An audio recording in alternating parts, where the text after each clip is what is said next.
Have you ever said something to your family, only to realize later that your words may have hurt them deeply? It's something we've all experienced.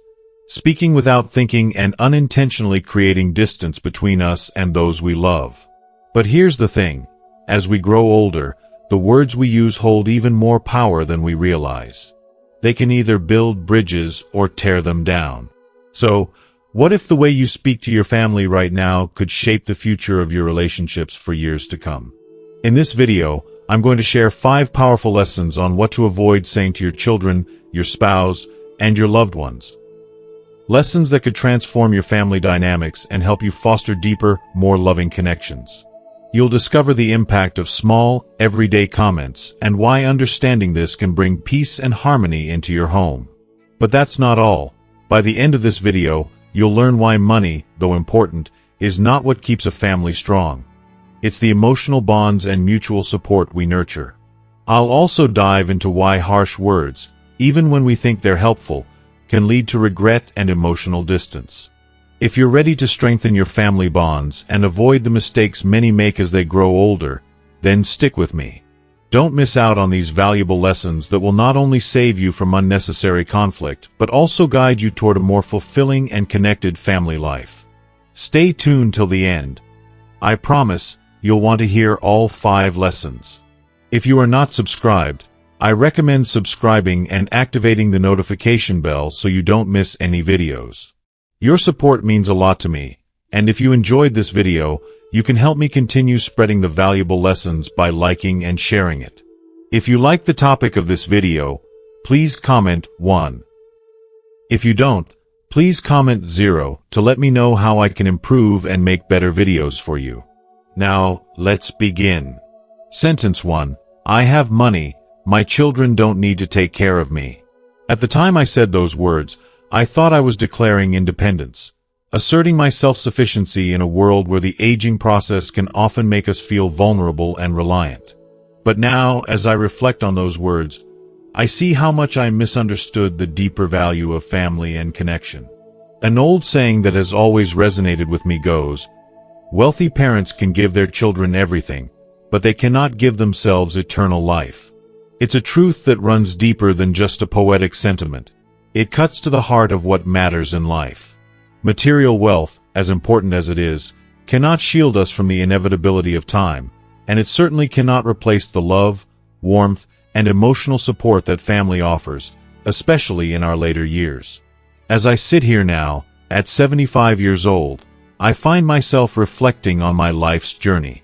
It has been long, sometimes joyful, sometimes full of regret, but always filled with lessons I only now fully understand. In my younger years, I thought I had it all figured out.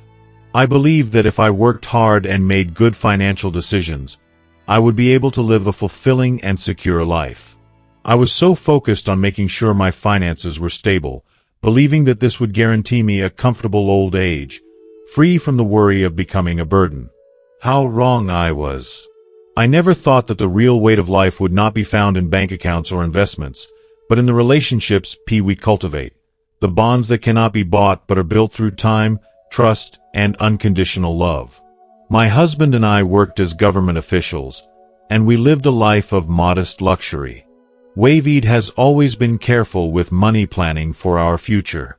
We had big dreams for our later years, a peaceful retirement where we could travel, enjoy our time together, and most importantly, not be a burden to our children.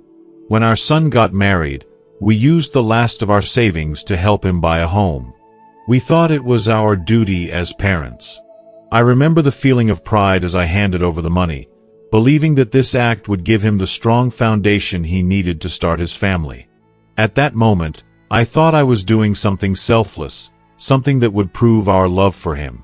But I didn't realize how much this gesture would affect the future, how it would change the dynamics of our family and our role in it. After our son's wedding, my husband and I decided it was time to live independently. We had worked hard, and we believed it was time to enjoy the fruits of our labor. We didn't want to impose on our children or disrupt their lives, so we made plans to care for ourselves. We told ourselves, we have money, our children don't need to take care of us. It was a statement that I thought reflected strength, independence, and wisdom. But now, I see how those words unknowingly built a wall between us, creating a chasm that made it harder to connect emotionally with our children, especially when things began to change. Years passed, and then came the joy of our grandchild's birth. But I remained firm in my decision not to help with raising the baby. I believed it was not my place to step into my son's family life. I thought they should handle it on their own, and I could remain on the sidelines, living my own life. This decision led to tension, and it hurt my daughter-in-law. I see now that my desire to stay out of their lives and my reluctance to be a part of their daily existence created distance. An emotional distance that I didn't recognize at the time. I didn't see how deeply my decision was affecting our family, how it left my children to carry the weight of responsibility without the comfort of having me there for support. And then, as life does, everything changes. Change. My husband, the man who had always been by my side, was suddenly gone. A stroke took him from me far too soon, leaving me alone and vulnerable in a world that suddenly felt much emptier. The reality of being alone hit me harder than I could have ever imagined. The plans I had made, the decisions I had been so sure of, seemed so naive in the face of such overwhelming loss. I was no longer the strong, independent woman I once thought I was. I was just a grieving widow, now fully aware of how much I had taken for granted. It is in these quiet moments of reflection that I truly understand the wisdom I had ignored for so long. I now realize that money, no matter how much we accumulate, cannot replace the deep, unshakable connection that family brings. The love of our children, the warmth of shared experiences, the joy of knowing that someone is there to care for you. These are the treasures that matter. They are the things that we truly need as we grow older. They are the things that make us feel alive, connected, and valued. As time has passed, I've come to see the truth in the saying of my dear neighbor, Grandma Burian, who would often tell me, being rich or poor doesn't matter, as long as my children are together, I'm happy. I used to dismiss her words as sentimental, even naive. But now, after experiencing the depth of loneliness, I understand them fully. We spend our entire lives working hard to provide for our families, but in the end, it's not the material things that matter, it's the bonds we share. The emotional support, the presence, the affection, that is what fills the empty spaces in our hearts. Through all of this, I've learned an invaluable lesson. Never assume that you won't need your children. Never assume that you will always be independent. It's easy to let pride and stubbornness guide us, but in doing so, we risk isolating ourselves from the very people who could offer us comfort and love. The words we speak, even when well-intended, can unintentionally hurt others. And when it comes to family, no amount of money can fill the gap left by emotional distance. If you are still watching this video and find these lessons useful, please comment 1 below to let me know that you are still here with me. As I continue through the later years of my life, I find myself yearning for the warmth of my children's presence. I crave their laughter, their touch, their support. I now understand that the most important thing we can have in life is not financial security but the emotional connections we share. And I will forever be grateful for the lessons that have opened my eyes to this truth. Family isn't just an obligation. It is the greatest gift of all. Sentence 2. Tell your children about your financial plans. There's an old saying that perfectly captures the delicate balance between wealth and family. Money is like a double-edged sword. Used wisely, it brings happiness. Used poorly, it brings great harm. We often think of financial stability as the cornerstone of a happy, secure life. Yet, it is so much more complex than that. Wealth alone does not guarantee peace in the home, just as financial struggles do not automatically signal a lack of love or happiness. The true strength and warmth of a family are built not on the size of the bank account but on the way relationships are nurtured, respected, and maintained over time. As someone who has seen more than 7 decades of life, I've experienced the full spectrum of ups and downs. Seasons of prosperity and moments of hardship, tears of joy and heartache. Looking back, I realize that the timeless wisdom passed down from my elders holds more value today than I could have ever imagined. In my younger years, like many others, I worked tirelessly, often to the point of exhaustion, to ensure my family had a stable future. I truly believed that financial security would be the key to lasting happiness. But as the years passed and life unfolded in unexpected ways, I came to learn a powerful lesson. Money, though necessary, is not the glue that holds a family together. If handled carelessly, it can become the very thing that pulls people apart. I often think of my dear old friend, Uncle Prun. His life, though filled with love and dedication to his children, turned into a cautionary tale I can't shake from my mind. He was one of the kindest, most hard-working men I knew, devoted to his family above all else. For years, he scrimped and saved, determined to provide his children with every opportunity he could offer. His goal was clear: to ensure they had access to a good education, to secure their future, and to give them the chance to thrive. He didn't mind sacrificing his comfort for their benefit. Even in retirement, he continued to live frugally, convinced that his meticulous savings would one day be the key to not just his financial independence but also the unity of his family. But a single decision, one born out of fear and uncertainty, would alter the course of his life forever. As Uncle Prun's health began to decline, an all-consuming fear crept into his heart. Who would take care of him in his old age? Who could he trust with his future? Desperate for peace of mind, he gathered his children together and, with a heavy heart, shared his financial plans. He told them of the savings he had carefully set aside, explaining that the one who took him in during his final years would inherit it all. At the time, it seemed like a reasonable request, a way of ensuring his family's future stability. But little did he know this gesture would unravel the very foundation of his family's bond. His eldest son, Nout, was the first to eagerly step forward, offering his home to his father. It felt like a perfect solution. At first, the warmth of their relationship and his promises made all seem sincere. But time, as it always does, showed the cracks that lay beneath the surface. At first, the financial requests were small, just a few home repairs and a medical bill here and there. Uncle Prun, always the generous father, gave freely, wanting nothing but to help. But as time went on, the requests grew more frequent and more substantial. He did not need money for this business venture, then that one, and before long, the sums he asked for became astronomical. Each time, Uncle Prun could not bring himself to refuse, believing that helping his son was the right thing to do. But in doing so, he drained the savings that had taken him a lifetime to accumulate until one fateful day, he realized he had nothing left.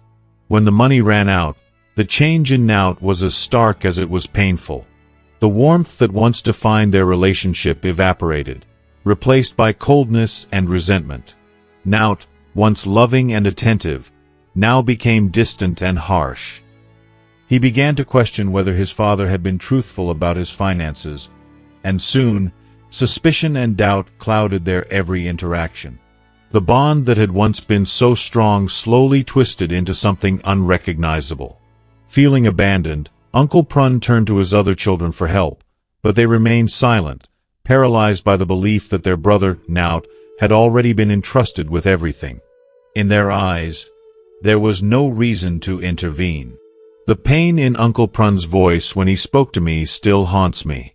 He told me, "I thought that by being transparent with my children about my finances, I was ensuring security and harmony. But instead, it became the reason for my loneliness. I made the mistake of assuming money would bring my family closer together when, in reality, it only drove us apart."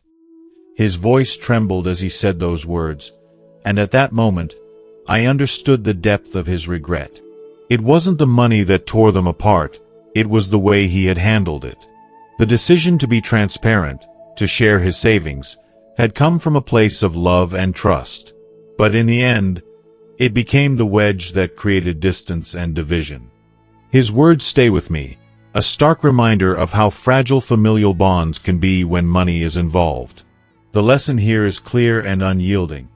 While money is important for security, it is relationships, the genuine connections we nurture over time, that truly matter. A well-thought-out financial plan is undoubtedly vital, but it's equally important to think about how that plan will be communicated. The transparency that many of us see as a gesture of trust can sometimes backfire, especially when family dynamics are involved. In retirement, decisions need to be made with great care. Financial, yes, but also emotional. I've learned from Uncle Prun's story that it is not selfish to keep some portion of your savings for yourself. It is the most selfless decision you can make.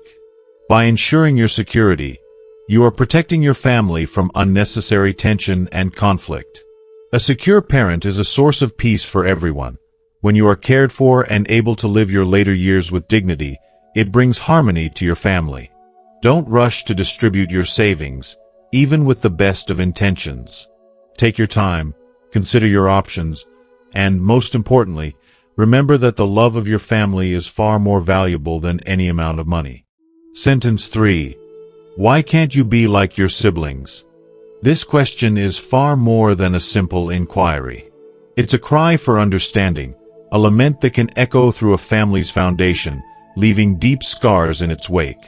There's an old saying, a family full of love is a family full of happiness, and I've always believed that with all my heart. A home should be the warmest place we know, a sanctuary where we feel supported, valued, and understood. It should be a place where our uniqueness is embraced and we are celebrated for who we are, not who we are expected to be. But when we let past mistakes linger, when we hold on to grudges like precious gems, or when we let unrealistic expectations shadow our judgment, we start to unknowingly build walls that keep us apart. Over time, these walls grow higher, and before we realize it, the people we love become strangers. Loneliness creeps in, filling the space we once shared with comfort, and we become prisoners in our own homes. At over 70 years old, I've had the privilege of witnessing the full spectrum of family dynamics. I've seen families bound together by unshakable love and respect, and I've seen others unravel from within, weighed down by bitterness and regret. With each passing year, I've come to understand that family isn't about who is right or wrong or who succeeded in the eyes of society. It's about the quiet moments of forgiveness, of choosing to love each other even when it feels impossible. One story that has stayed with me, one that resonates deeply in my heart, is about my old friend Thanu and his son, Banging. Their experience taught me a truth that still moves me to this day. It's a lesson about love, acceptance, and the unintended harm caused by rigid expectations. Thanu was a proud man, as so many fathers are, with dreams for his children that he believed were for their good. But those dreams were wrapped up in the trappings of wealth, status, and outward success, things that he thought defined a fulfilling life. He believed that to be valuable in this world, one must attain the highest social standing, the most prestigious career, and the most impressive degree. His son, Bangong, however, didn't fit that mold. He was not the high-powered professional that his cousins were. He was a humble man with simpler aspirations. Bangong didn't have the degree or the glamorous job his father had hoped for, but he had something far more precious: an honest heart, a hard-working spirit, and an unwavering kindness. Yet, none of that seemed to matter to Thanu. To him, these qualities weren't enough. Time and again, Thanu compared his son to others, focusing only on what he lacked. "Why can't you be like your cousins?" he would ask. "Look at them, they have stable jobs, they make good money, and they've achieved everything I hoped for. Why can't you do the same?" Though these words came from a place of concern, they only deepened the wounds in Bangong's heart. I remember the sadness in his eyes as he shared his pain with me one day. "I've spent my whole life trying to make my father proud," he said, "but no matter how hard I try, it's never enough. He never sees the effort, only the failure." Those words broke something inside me. They spoke of a deep, unspoken ache, a child's desperate desire to be seen and loved for who they are, not who they could never be. And still, Bangong tried. He worked harder, hoping that maybe, just maybe, this time, his father would see him for the man he had become. But each time, the bar was raised higher, and his worth was measured by standards he could never reach. Eventually, feeling like he was drowning under the weight of disappointment, Ban Gong left. He moved to Bangkok, hoping that by building a life far away from his father's constant judgment, he could finally prove his worth. But distance, as he soon learned, didn't heal the emotional rift between them. Each phone call was met with more questions and more doubts. "Is that all you're earning?" his father would ask. "When are you going to become successful?" Every call felt like a dagger, each word a reminder that no matter where he was still not enough. The years wore on, and slowly, Ban Gong stopped calling altogether. The distance between father and son grew, not just physically but emotionally. As time passed, Thanu's health began to decline. His once sturdy frame became frail, and his strong voice softened. Yet, the hardest thing for him to bear was the silence, the absence of his son. One day, as we sat together, he let out a heavy sigh and spoke the words that would haunt him forever. "I only wanted my son to have a better life," he said quietly, "but in trying to guide him, I pushed him away." The regret in his voice was palpable, a sorrow that could never be undone. "I don't need him to be a manager or earn a fortune. I just want him to come back to me." That moment, that admission, was the turning point. Thanu finally realized that love should never be conditional and that his son's worth was not defined by the career he had or the money he made. And so, with a heart full of sorrow and hope, he took pen to paper and wrote his son a letter that he had waited too long to write. "My dear Ban Gong, for so many years, I have judged you by the wrong standards. I wanted you to be what I envisioned, but I failed to see the man you truly are. You don't need to be perfect because, to me, you are already everything I could ever want in a son. I am sorry for all the hurt I've caused. I only want one thing now. For you to come back home and to know that I love you exactly as you are." If you are still watching this video and find these lessons useful, please comment 2 below to let me know that you are still here with me. This letter, these words, hold profound truths that we all need to remember. Family is not about comparing one member to another. It's not about who has the most money, the best job, or the most impressive achievements. A family's strength lies in its ability to love unconditionally and accept each other fully, flaws and all.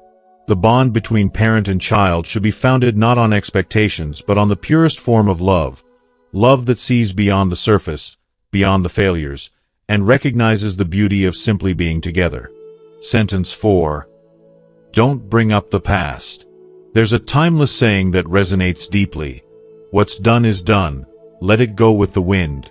Simple yet profoundly wise, this piece of advice teaches us the importance of embracing the present and not drowning in the shadows of yesterday. As I reflect on the many years I've lived, over 70 now, I've come to realize just how vital this lesson is, especially when it comes to family. Holding on to old grievances and instantly rehashing past mistakes does nothing but deepen the wounds, making the healing process much harder. It doesn't mend the heart, it only drags it into darker waters. Family, I believe, should be a place of warmth, love, forgiveness, and understanding. It's not a battleground where every argument from the past gets unearthed and thrown back into the open. In my lifetime, I've seen and felt the weight of sorrow, regret, and disappointment. Yet, it is through these trials that I have learned something invaluable. Sometimes, the most profound gift we can offer to our loved ones is the ability to forgive, to choose silence when the temptation to speak of old wounds is overwhelming. The truth is, there are some things we should let go of forever, for their continued presence only keeps us tied to pain and prevents us from embracing the beauty of today. As we age, it becomes so clear how important it is not to make the same mistakes that others around us might have made. Yet, we also need to remember that those we love need our support, not our judgment of their past. I've witnessed firsthand how our insistence on dragging the past into the present can push people away. I remember my dear friend, USA. Her name alone brings to mind so many memories. She was sharp, insightful, a woman who cared deeply for those around her. But she had this one flaw, a habit that caused more heartache than I believe she ever intended. USA was unable to release the past. Every mistake, every betrayal, every small slight was replayed and revisited as though they could be somehow fixed by the mere act of remembering them. I still remember the day I visited her house, sitting across from her as she poured us both tea. It was a peaceful afternoon, one where we should have been laughing, reminiscing about the good times. But instead, USA began to recount, yet again, the many grievances she had carried with her for so long. She spoke with such bitterness about her older brother, still angry over his decision to drop out of university, as though it were a betrayal that could never be forgiven. She continued, recounting how her younger sister, despite being well off, still had not repaid a debt from their youth. Years had passed, and her sister's situation had improved, but the debt, in USA's mind, was unforgivable. As I listened, I couldn't help but feel a deep sadness. The room around us began to grow emptier, not physically, but emotionally. Her sons, who had been there earlier, began to slip away. The eldest, who had been quietly sipping his tea, excused himself with a strained smile and stepped outside. Her younger son, initially absorbed in the television, gradually turned the volume down, eventually leaving the house altogether. This wasn't the first time I had witnessed such behavior. It was as if there was an unspoken rule in their home. The past would be dug up, the old wounds would be exposed again, and their mother would not stop until everyone remembered the mistakes of the past. Her husband, Chan, was a gentle soul, the kindest man you could ever meet. He had tried to talk to her about it in a voice full of patience and love. USA, he would say, his words carrying the weight of experience. Bringing up old issues won't change anything. It'll only drive our children away. But the USA would brush him off, thinking that by reminding her children of these wrongs, she was teaching them something valuable. She believed that they needed to learn from those past mistakes, but in truth, all she was doing was creating distance between herself and those she loved most. Then, the inevitable happened. USA fell gravely ill, and for several months, she lay in a hospital bed, unable to move around, forced to face the quiet emptiness of her thoughts. It was in this silence, I think, that the truth began to sink in. She realized the cost of her relentless clinging to the past. Yes, her children visited her, and yes, they sent money for her treatment, but the warmth, the intimacy, the closeness that had once defined their relationship was gone. There were no more long talks, no more laughter around the dinner table. The house that had once been filled with joy was now quiet, distant, almost hollow.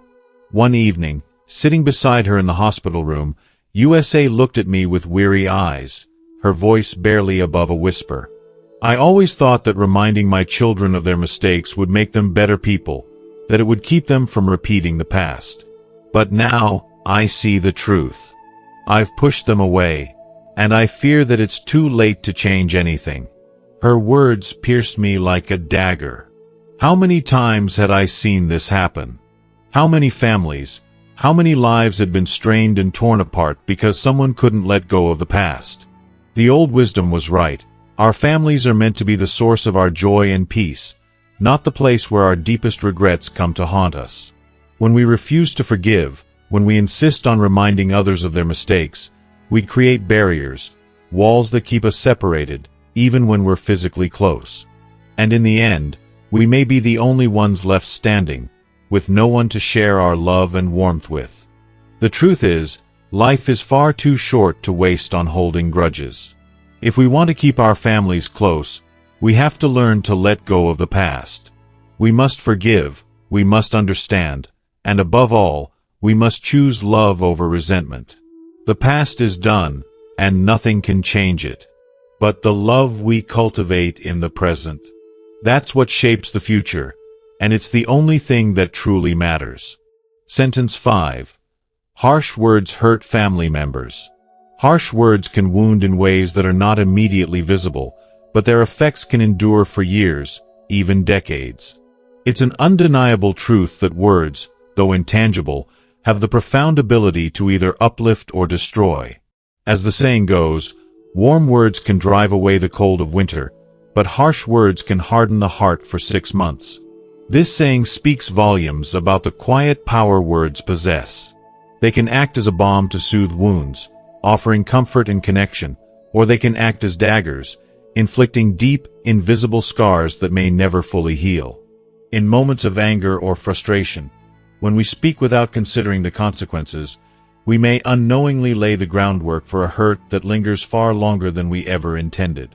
And once those words are said, they hang in the air, often irreparably altering the course of relationships, particularly with the people we care about most, our families. If you are still watching this video and find these lessons useful, please comment 3 below to let me know that you are still here with me. Having lived through more than 70 years of life, I've had the privilege, and at times the sorrow, of witnessing countless stories about the effect of words on family dynamics. Among the most painful of these was the story of my dear old friend, Grandma W. She was a woman of immense strength, a pillar in her family, but even she couldn't escape the consequences of harsh words spoken in moments of anger. Her story is one of heartbreak, not because of some external force, but because of the words she carelessly used over the years, words that left permanent marks on her relationships, particularly with her daughter, Mame.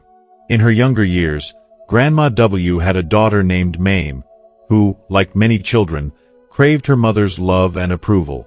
But Mame's life unfolded differently from her brother's. While they were encouraged to pursue higher education and build careers, Mame stayed home, bound by the responsibilities of the household. Without the opportunity to expand beyond her domestic duties, Mame often found herself at the mercy of her mother's critical words. Grandma W, in her frustration and impatience, saw Mame's perceived shortcomings as a failure, and she voiced them relentlessly. She would tell Mame, "You're not as good as your brothers. Others are better than you. You're just a burden." These words weren't just harsh, they were soul-crushing. Mame, deeply hurt and confused, never uttered a word of protest. She absorbed the sting of those insults in silence, carrying the weight of her mother's disdain deep within her heart. Though Mame never fought back, a part of her began to die with each cutting remark. She carried the weight of those words, internalizing them as truths she couldn't escape. And still, she did everything she could to support her family. Even after she married and started her own life, Mame continued to care for her parents, always prioritizing their needs. Yet, the relentless criticisms continued. Grandma W would criticize Mame's husband, calling him a disappointment and comparing him unfavorably to others. These words were like wounds that never healed, festering and deepening the emotional rift between mother and daughter. Mame, though dutiful and loving, began to withdraw emotionally, unable to break free from the constant barrage of hurtful comments. As the years went by, Grandma W's once strong body began to weaken. The sharpness of her tongue dulled with age, but so too did her heart. She became increasingly frail, both physically and emotionally. One day, lying in bed, frail and tired, she reached a devastating realization. The woman who had once been so proud of her harsh words now found herself lonely, yearning for the warmth of the bond she had once taken for granted. Her heart, once filled with pride and stubbornness, was now flooded with regret. With tears streaming down her face, she reached out to Mame and confessed, "I was wrong. I always thought I had the right to criticize my children because you were mine. I thought my harsh words would push you to be better, but I didn't realize they only hurt you. Now, even though you're here taking care of me, your eyes no longer hold the same warmth. I can see that I've lost something precious." And yet, as much as her heart ached with remorse, her regret came too late. Mame had already endured a lifetime of pain from her mother's words, and though she continued to care for her aging parent, the emotional connection between them had eroded. The damage was done. Apologies, though heartfelt, could not undo the years of emotional neglect and hurt that had accumulated. The gap between them, once unbridgeable, had only grown wider, and there was no way to mend it. Grandma W's story is a painful but invaluable lesson, one that I will carry with me for the rest of my life. It is a stark reminder that words, while fleeting, hold a power far greater than we often realize. They can either nurture a relationship, making it stronger and more resilient, or they can tear it apart, leaving scars that may never fully heal. In my own life, I've come to understand the importance of speaking with kindness, especially to those I love most. Once a word leaves your mouth, you can never take it back. So, I ask myself, how do I want my words to be remembered? Will they be remembered for their healing, or will they be remembered for the wounds they caused? The answer seems simple, but it's one that we must ask ourselves often, as our relationships depend on the care we take in choosing the words we speak. Thank you for watching and taking the time to reflect on the powerful impact of words in our relationships, especially with our loved ones. I hope today's story has opened your eyes to how a simple phrase can shape a family for better or for worse. Words carry weight, and it's important to remember that the way we speak to those closest to us can have lasting effects. So, what have you learned today? Has this story made you think differently about the way you speak to the people you love? I encourage you to share one thing you've learned and will carry with you as a practice in your life, whether it's being more mindful of your words or showing more kindness to those you care about. Please leave your thoughts in the comments below. And if you enjoyed this video, don't forget to like, share, and subscribe to our channel so you can keep up with more content that helps improve our lives and relationships. Thank you for your time, and I look forward to hearing from you.